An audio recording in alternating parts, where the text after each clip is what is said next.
But our former chaplain, Reverend Roy, talked about having people power is very, very important. I've said this time and time again, you're not going to solve huge problems by yourself. Yes, every single person can make a difference, but the more people you have working together, the better. So you want a machine, it says, um, but more followers, the more people you can get to like you. Um, by the way, research indicates that the more people you have friends, more friends you have, people think you're higher status. Depends on the situation. I mean, you've got like a bajillion friends on Facebook. And what is a friend in the first place? I don't know. That is changing. But get people together. Um, understand your issue. That's another thing. Skip that. But yeah, you actually have to do the research. So before you have all this stuff out there, you can't just sort of retweet something, but not know what the hell you're talking about. So you got to do your research, no matter what your, what social media site you're using. Make sure you have a right message, right time, right people. So this is all about timing. Sometimes things can be funny and inspirational and whatnot. So sometimes things have to be very, very serious. So you always have to think about, is this the right message at the right time, targeting the right people? If, again, you're having some sort of event, who are the people who are most likely to show up? How can you create a message that makes it enticing? And when do you need to get that out? You can't get it out, 10 minutes before.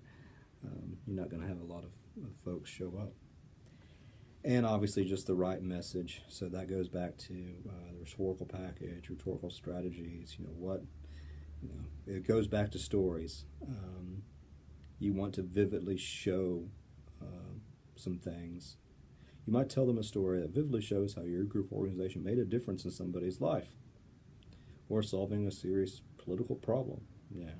So, it goes in the right time.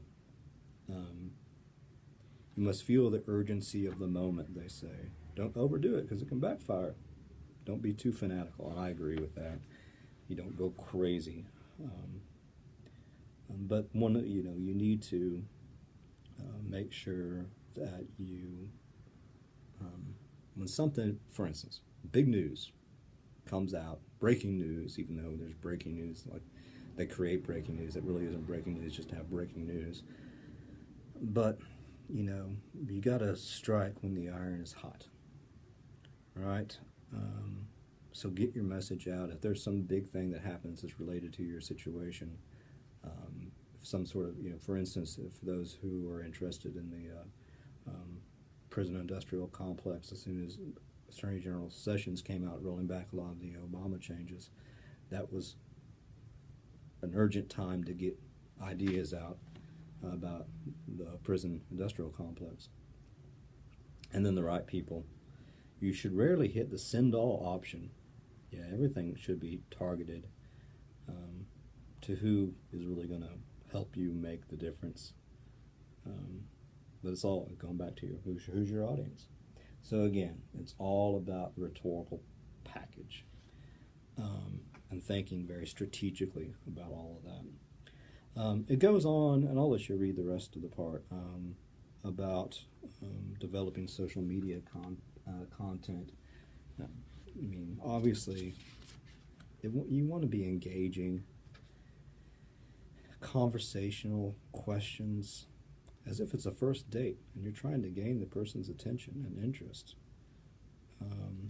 So, for instance, online writing is fast, personal, conversational. That's why a lot of research indicates that Twitter is more, we write like we talk on Twitter and on a lot of a lot of social media generally, not like we write when we're writing papers.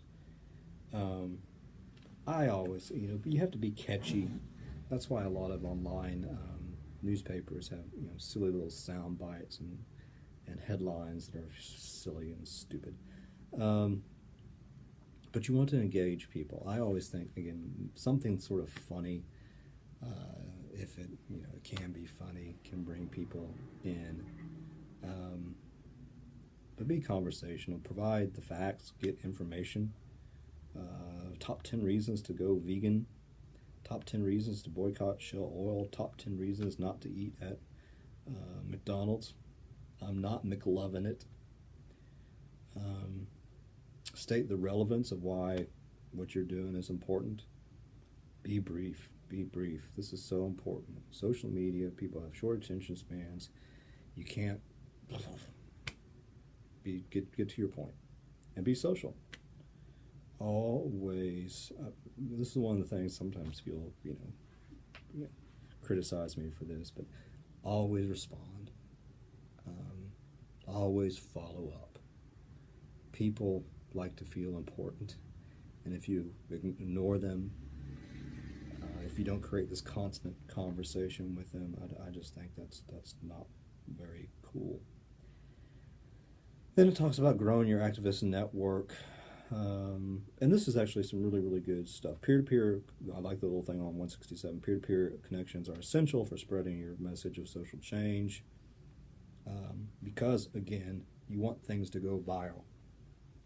More than anything else, you want your content to be shareable.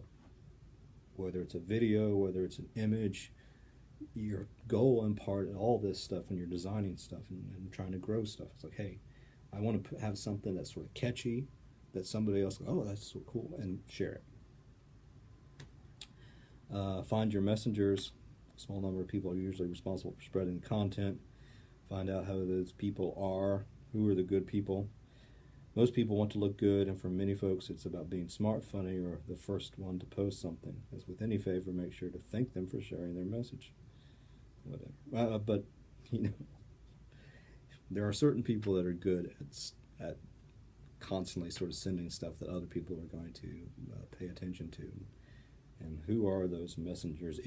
Assuming, again, that you have some sort of organization. Where do your supporters hang out? And we're talking about online, Walmart.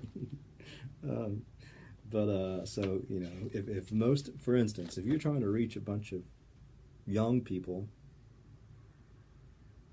so, think about, nobody talks on the phone too much anymore, right? So if you're trying to reach people, like young people, on the phone, probably better to text or tweet or something like that. I don't know, but always think about, where are they? The golden rule. Commenting on others' posts, tweets, or blogs is a great way to engage folks. If you want folks to share your stuff, share their stuff. If you want folks to like your stuff, like their stuff. That's important. Create an online relationship without Tinder. Use an existing event if you are for something or whatever it is, and there's another like-minded organization or other people doing the same things, people power, say, hey, or Punky Power, remember Punky Brewster? Punky Power. No, you probably don't. But in any case, you see some sort of event, if there's some sort of boycott, whatever, and this is partly what you're interested in, hey, share that event. Use an existing event and go work with them. And then cross-promote with like-minded people. We see that cross-promotion and cross-advertising in all, sort of marketing these days. But you can do the same thing as an activist. Cross-promote, send out messages on other people's behalf, and you could actually do that in this class if you wanted to. Engage target networks. Obviously, right, where finding the right people. This is sort of redundant, but who are groups of people out there who are going to be probably really keen on what you're trying to do. If you're trying to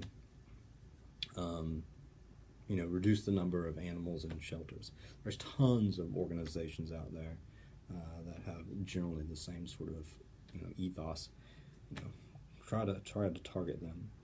And like and follow people on social networking sites. That's sort of the golden rule. But yeah, you want to create relationships with folks. List building service. Again, I think that usually costs money, and I don't know. Change.org is worth noting as it specializes in progressive causes, but maybe you're not interested in progressive causes. But in any case, there are companies that you can work with. I don't know too much about that stuff. And obviously with Facebook and Google, if you have money, you can create paid ads. So, and then there's an example. Left action. What about right action? What about middle action? Action. So, okay. So lots of different things to think about, but I do think this stuff is pretty common sense.